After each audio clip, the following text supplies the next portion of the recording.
मेरा नाम शुभांशु राज और आप सभी लोगों को मेरे चैनल में स्वागत है। जैसा कि हम लोग ऑप्टिकल आइसोमेरिज्म का सीरीज ही चल रहा है, तो आज हम लोग लेक्चर नंबर 10 को देखेंगे, ठीक है। और हम लोग आज इनांसियोमर्स के बारे में बिल्कुल डिटेल वे में पढ़ाई करेंगे, ठीक है।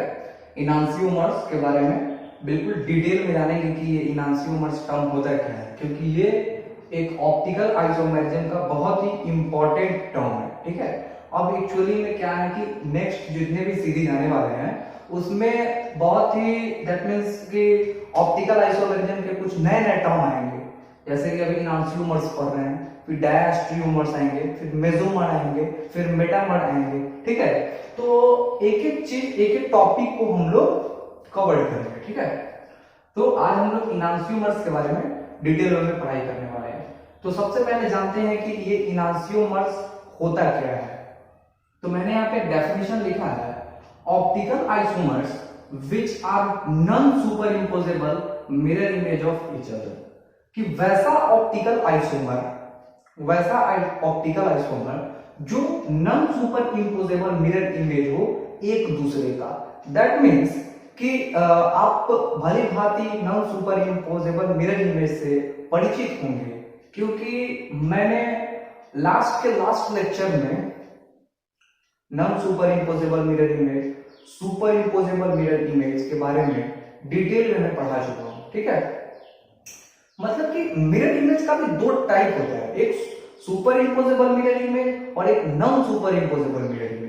तो यहां पे बोल रहा है कि वैसा ऑप्टिकल आइसोमर्स जो non superimposable mirror image हो, ठीक है, एक दूसरे का, तो उस कंडीशन में उसको हम लोग इनांसियोमर्स बोलते हैं, ठीक है। क्या बोलते हैं? इनांसियोमर्स बोलते हैं। तो नेक्स्ट टर्म मैंने यहां पे लिखा है, enantiomers have opposite configuration on all respective C star. मतलब कि जो इनांसियोमर्स होता है उसका दैट मींस कि आपने आइडेंटिफाई करना है कि ये इनांसियोमर्स है, तो वहां पे जितने भी कायरल कार्बन होंगे उनके जो कॉन्फ़िगरेशन होने चाहिए वो अपोजिट होने चाहिए। और रेस्पेक्टिव सी स्टार का मतलब तो आप भली भांति जानते होंगे, सेम सी स्टार। रेस्पेक्टिव सी स्टार का मतलब होता है सेम सी स्टार, मतलब सेम कायरल कार्बन पे जो कॉन्फ़िगरेशन होना चाहिए वो अपोजिट होना चाहिए। तो ये इनांसियोमर्स की कंडीशन है, ठीक है। और थर्ड पॉइंट यहां पे लिखा है, इनांसियोमर्स आर ऑलवेज डिसिमेट्रिक। बहुत ही इंपॉर्टेंट पॉइंट लिखा हुआ है कि जो इनांसियोमर्स होते हैं वो हमेशा डाइसिमेट्रिक होते हैं। डाइसिमेट्रिक, सिमेट्रिक, बहुत ही अच्छे से आप समझ रहे होंगे, क्योंकि मैं बार बार हर लेक्चर में अगर कोई डिसिमेट्रिक, सिमेट्रिक या फिर super imposable, non super imposable ये सब टर्म्स आएंगे तो मैं उन्हें फिर से डिफाइन नहीं करने वाला हूं, ठीक है। तो इसलिए मैं बोल रहा हूं कि जो भी बच्चे इस वीडियो लेक्चर को देख रहे हैं वो कृपया करके लास्ट लेक्चर में जाकर के देखें, तब चीजें बहुत अच्छे तरीके से समझ में आएंगी। तो यहाँ पे जैसा कि लिखा मैंने, इनांसियोमर्स आर ऑलवेज डिसिमेट्रिक, ठीक है। डिसिमेट्री का क्या कंडीशन था वो सब आप अपने लास्ट लेक्चर में जाकर के देखें। सो दे आर ऑप्टिकली एक्टिव। वहां पे मैंने बताया था कि जो भी कंपाउंड्स अगर डिसिमेट्रिक हो जाता है तो वो ऑप्टिकली कैसा हो जाता है? एक्टिव हो जाता है। बहुत ही अच्छे तरीके से पोलैरिमीटर एक्सपेरिमेंट में मैंने उन चीज को पढ़ाया था। One enantiomers will be dextrorotatory while the other will be laborotatory। अब फिर से यहाँ पे एक नया टर्म आया, डेक्स्ट्रो और लैबो, ठीक है। तो ये कोई नया टर्म नहीं है, इसके बारे में मैंने ऑलरेडी लास्ट लेक्चर में बता चुका हूँ कि डेक्स्ट्रो क्या होता है, लैबो क्या होता है, पोलैरिमीटर एक्सपेरिमेंट वाले सीरीज में जाकर के उसे आप कृपया देखें, ठीक है। तो बड़ी बात यह है कि इनांसियोमर्स हमेशा पेयर में एग्जिस्ट करते हैं, ठीक है। इनांसियोमर्स ऑलवेज एग्जिस्ट इन पेयर्स, ठीक है।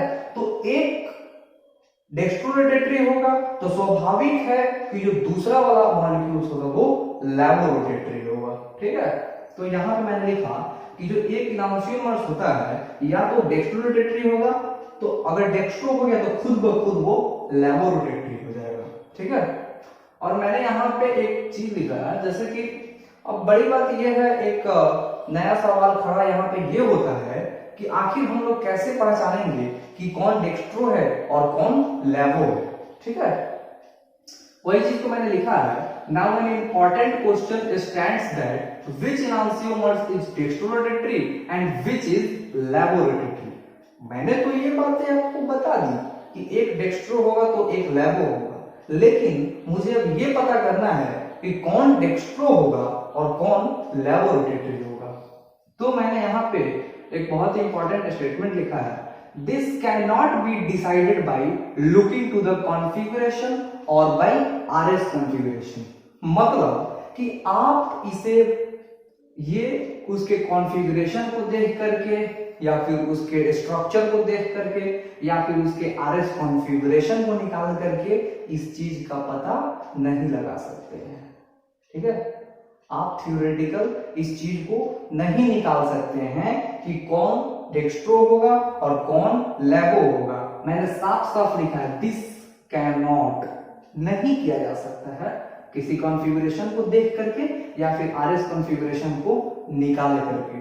ठीक है, this is done by polarimeter experiment. यह सिर्फ और सिर्फ पोलैरिमीटर एक्सपेरिमेंट के द्वारा ही पता लगाया जा सकता है कि कौन डेक्स्ट्रो होगा और कौन लैबो होगा। सपोज दैट, एग्जांपल के लिए, अगर पोलैरिमीटर ट्यूब में आप इनांसियोमर्स को डाल दिए किसी एक फॉर्म को, और जब पीपीएल लाइट उस पोलैरिमीटर ट्यूब से पास होगा तो जो कंक्लूजन सामने आएगा, सपोज दैट कि वो ऑप्टिकली एक्टिव हो गया, मतलब कि उसके कोई फॉर्म तो मिलेंगे। तो जो आपने पोलैरिमीटर ट्यूब में अगर डेक्स्ट्रो डाला है तो वहां पे आपको अपने आप लैबो शो कर देगा। ठीक है, तो यानी कि आप पता लगा पाएंगे कि जो आपने पोलैरिमीटर ट्यूब में जो सॉल्यूशन डाला है वो डेक्स्ट्रो हो जाएगा। सपोज दैट कि आपने डेक्स्ट्रो डाला, पता नहीं है हमें, लेकिन जब पीपीएल पास हुआ तो वहां पे लैबो शो कर रहा है, तो ऑटोमेटिकली है ना कि जो पोलैरिमीटर ट्यूब में आपने जो सॉल्यूशन डाला है वो डेक्स्ट्रो है, क्योंकि वहां पे आपको लैबो मिल रहा है। अगर लैबो होता तो डेक्स्ट्रो मिलता। तो ये चीजें एक्सपेरिमेंट से ही पता लगाई जा सकती है। Without experiment you can not decide which one is labo and which one is dextro.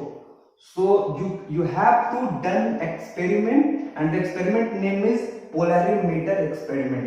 Then you will find the result that which one will dextrorotatory and which one is laborotatory. ठीक है, तो I think यहां तक बातें आपको समझ में आ गई होंगी। अब यहां पे मैंने एक नेक्स्ट स्टेटमेंट लिखा है, बड़े ध्यान से समझिएगा। Equimolar mixture of enantiomers is known as racemic mixture. एक नया टर्म आया, रेसेमिक मिक्सचर और इक्विमोलर मिक्सचर। ये दोनों होते क्या है, इस चीज को हम लोग समझते हैं। तो जहां पे रेसेमिक मिक्सचर का मैंने डेफिनेशन लिख दिया कि वैसा इक्विमोलर मिक्सचर किसका, इनांसियोमर का, उसी को हम लोग रेसेमिक मिक्सचर बोलते हैं। समझने के लिए मैंने यहाँ पे एक एग्जांपल दिया है। मैंने यहाँ पे एक मॉलिक्यूल लिया है, इस काइरल कार्बन पे देखिए CH3 ग्रुप है, क्लोरीन ग्रुप है, हाइड्रोजन ग्रुप है और एक इथाइल ग्रुप है। ठीक है, और मैंने इसका मिरर इमेज यहाँ पे लिया है। ठीक है, इसका मिरर इमेज यही होगा। और आप बहुत ही गौर से देख रहे होइएगा इस चीज को कि अगर आप इस स्ट्रक्चर को उठा करके यहाँ पे पुट करेंगे तो ये एक दूसरे को इंपोज नहीं करेगा। That means what, this mirror image is non superimposable mirror image.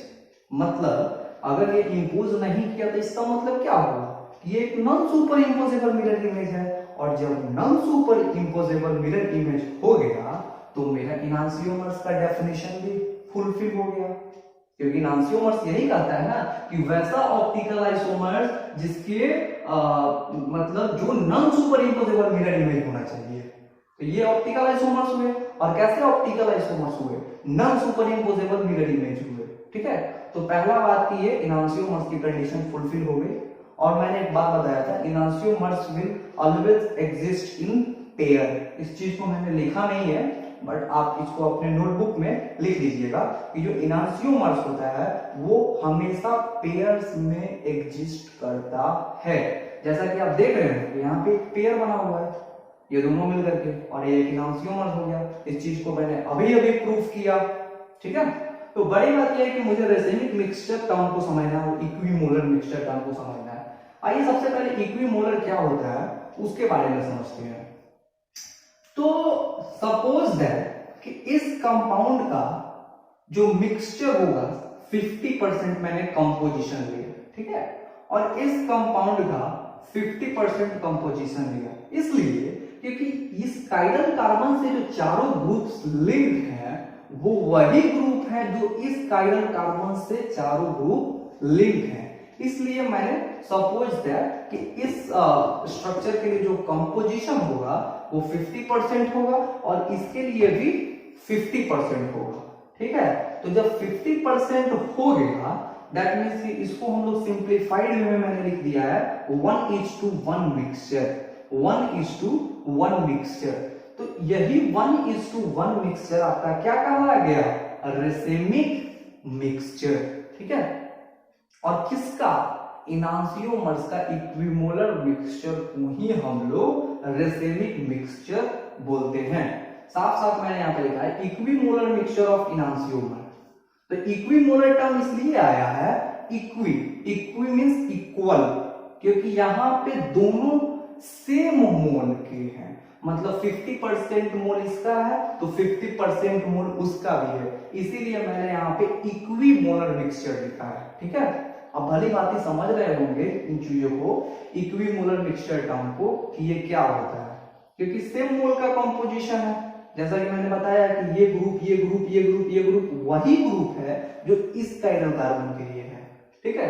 तो ऑब्वियस ही बात है कि दोनों का मोल बराबर होगा, और जब दोनों का मोल बराबर होगा तो कैसा हो गया, ये इक्विमोलर मिक्सचर हो गया। और किसका है, इनांसियोमर्स का है, तो उसी को तो हम लोग रेसिमिक मिक्सचर बोलते हैं, ठीक है। और जो रेसिमिक मिक्सचर होता है वो ऑप्टिकली एक्टिव होता है या फिर ऑप्टिकली इनएक्टिव होता है, इस बात का पता कैसे लगाएंगे। तो सपोज दैट कि इसमें से अगर ये इनांसियोमर्स हैं तो एक डेक्स्ट्रो होगा और दूसरा लैबोरोटेटरी होगा ना, एक डेक्स्ट्रो होगा नहीं तो एक लैबो होगा।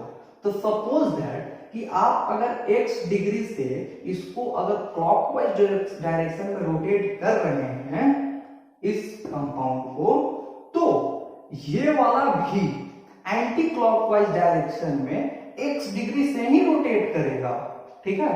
तो ये क्लॉकवाइज डायरेक्शन में आपका x डिग्री से रोटेट किया, तो ये एंटी क्लॉकवाइज डायरेक्शन में आपका x डिग्री से रोटेट करेगा। दैट मीन्स कि ये जो दोनों मिलकर के जो नेट रोटेशन दे रहे हैं वो 0 हो जाएगा, ये +x और ये -x क्या हो जाएगा, 0।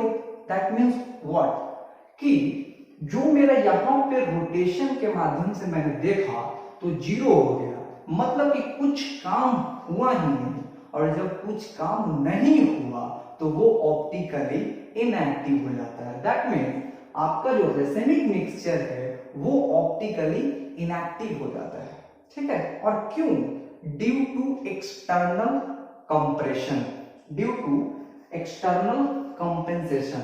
दैट मीन्स कि आपने कहीं ना कहीं उसको कंपेंसेट किया है x डिग्री से रोटेट करके, और उसको एंटी क्लॉकवाइज डायरेक्शन में -x डिग्री से रोटेट करके, तब ना जाकर के ये 0 हुआ है, और तब जिसको आप ऑप्टिकली इनएक्टिव बोल रहे हैं। इसलिए मैं बोल रहा हूं कि जो रेसिमिक मिक्सचर है वो ऑप्टिकली इनएक्टिव होता है और ड्यू टू एक्सटर्नल कॉम्पेंसेशन। तो इस चीज को मैं यहाँ पे नोट ही कर दे रहा हूं कि जो आपका रेसिमिक मिक्सचर होता है, जो आपका racemic mixture is optically inactive due to external compensation, ठीक है। अगर कोई पूछे कि ऑप्टिकली इनएक्टिव क्यों होता है, तो एक्सटर्नल कॉम्पेंसेशन की वजह से।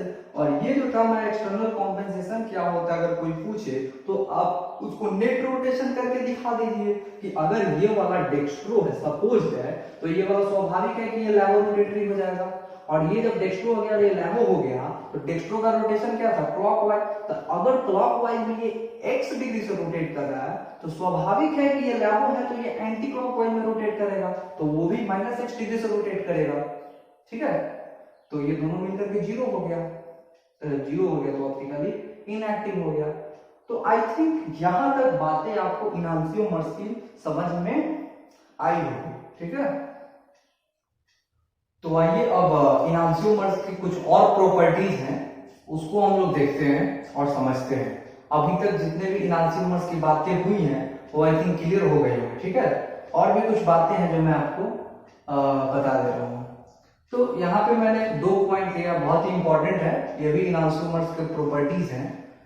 इनांसियोमर्स हैव सेम फिजिकल प्रॉपर्टीज, इनांसियोमर्स के पास भी वही physical property that means melting point, boiling point, mu stands mu, here mu represents refractive index. ठीक है, तो ये सब सारी ये फिजिकल प्रॉपर्टी है जो कि सेम रहती है।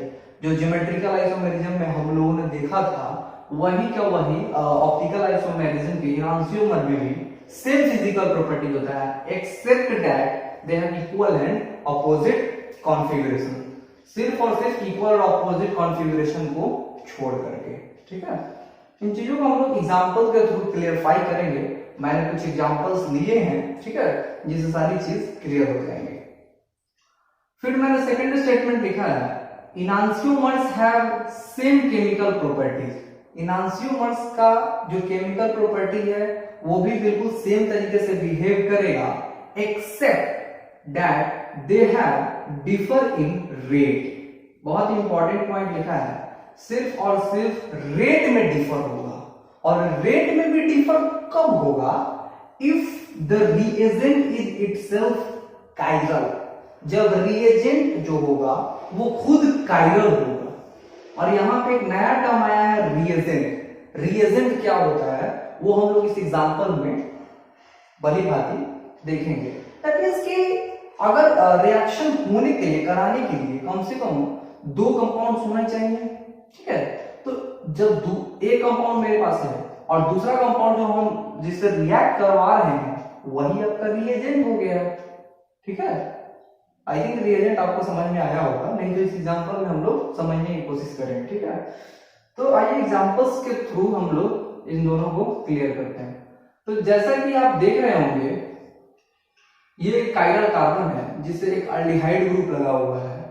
ठीक है, सॉरी यहां पे कार्बोक्सिल ग्रुप होगा, और हाइड्रोजन है, ड्यूट्रियम लिया है मैंने, हाइड्रोजन का आइसोटोप्स, और यहां पे एक मिथाइल लिया है। तो चारों ग्रुप अपने आप में अलग अलग है, that means this is chiral carbon.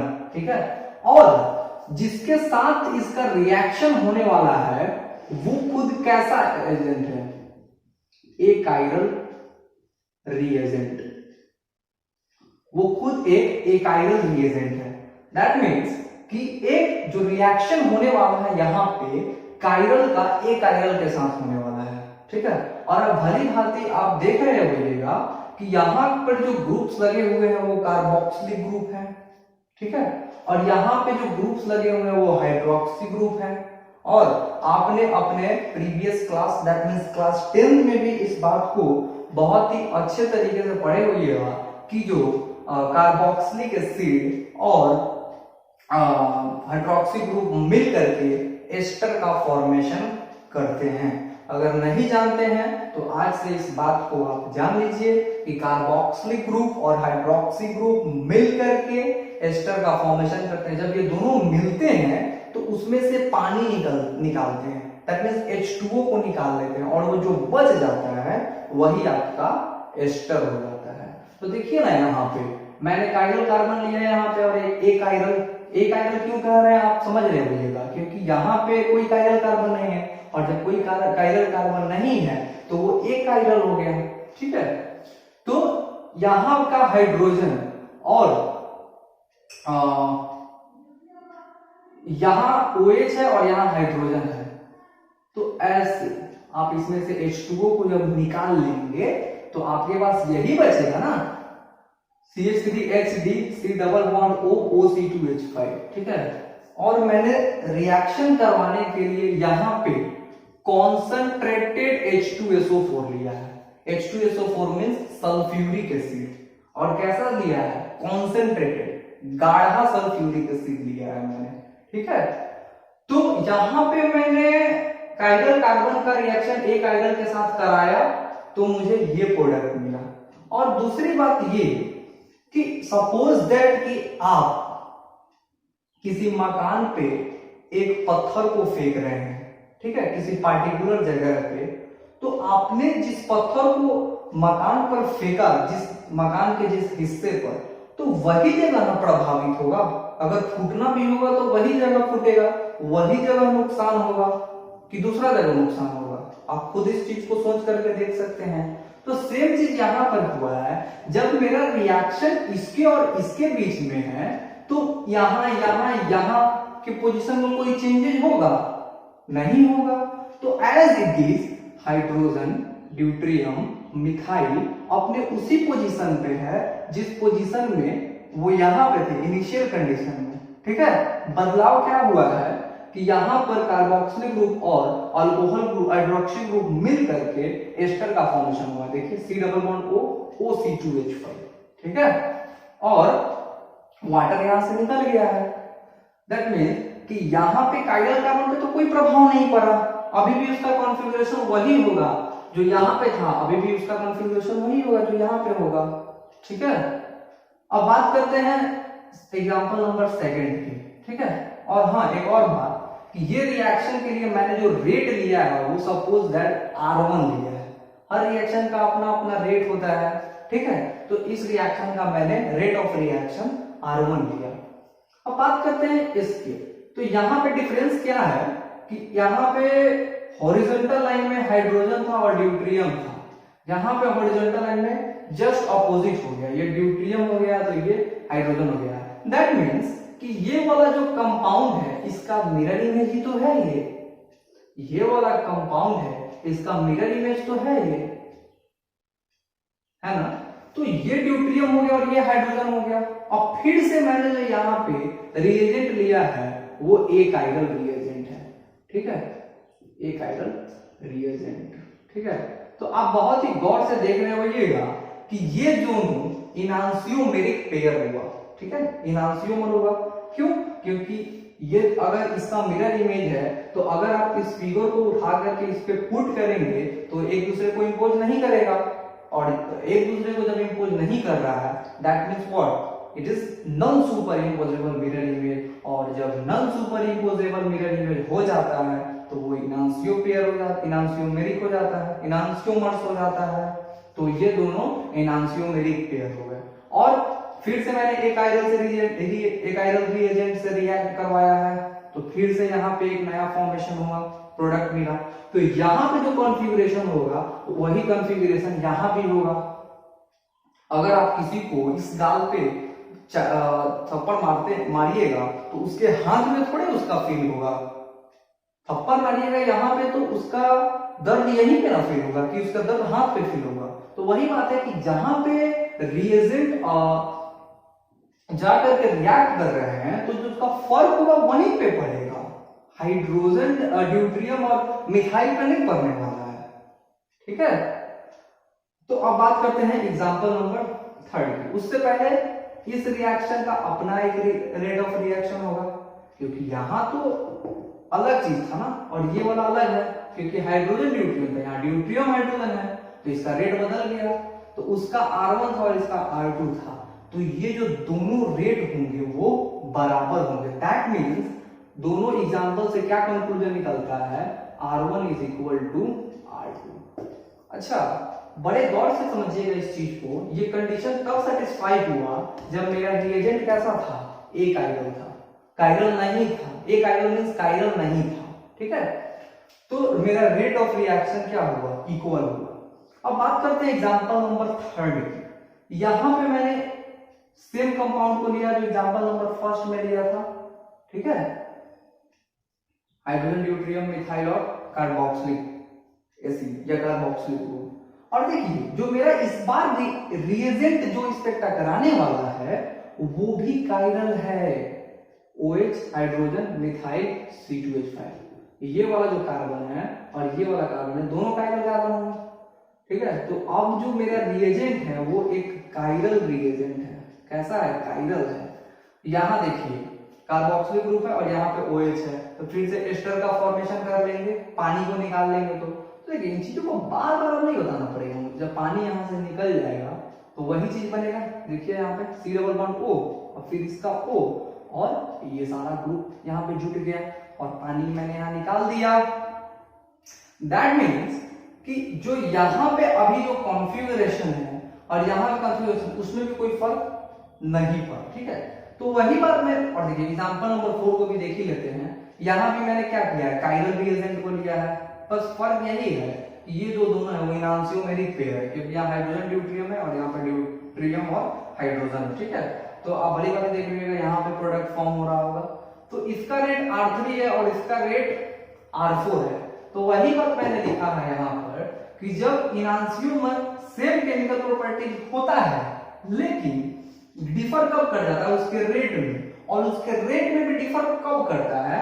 जब उसका रिएजेंट ना कायरल होता है तब। तो देखिए एक कायरल वाले में तो कोई डिफरेंस नहीं हुआ रेट में, R1 बराबर R2 हो गया। लेकिन यहाँ पे क्या था? यहाँ पे जो रिएजेंट है वो मेरा कायरल रिएजेंट है, और जब कायरल रिएजेंट हो गया तो रेट में डिफर करेगा, जैसा कि यहाँ पे लिखा हुआ है। तो यहाँ पर यहाँ का जो रेट होगा R3 is not equal to R4 हो जाएगा। समझ में आ गया होगा कि R1 बराबर R2 क्यों हुआ और R3 is not equal to R4 क्यों हुआ, ठीक है। तो आज के लेक्चर में बस इतना ही। इनांसियोमेरिक टर्म्स को आई थिंक आप बहुत अच्छे से समझ गए होइएगा, ठीक है। और कोई भी डाउट रह जा रहा है इनांसियोमर्स से रिलेटेड तो आप हमको बिल्कुल बेझिझक कमेंट सेक्शन में कमेंट करके पूछ सकते हैं। तो आज के लेक्चर के लिए बस इतना ही।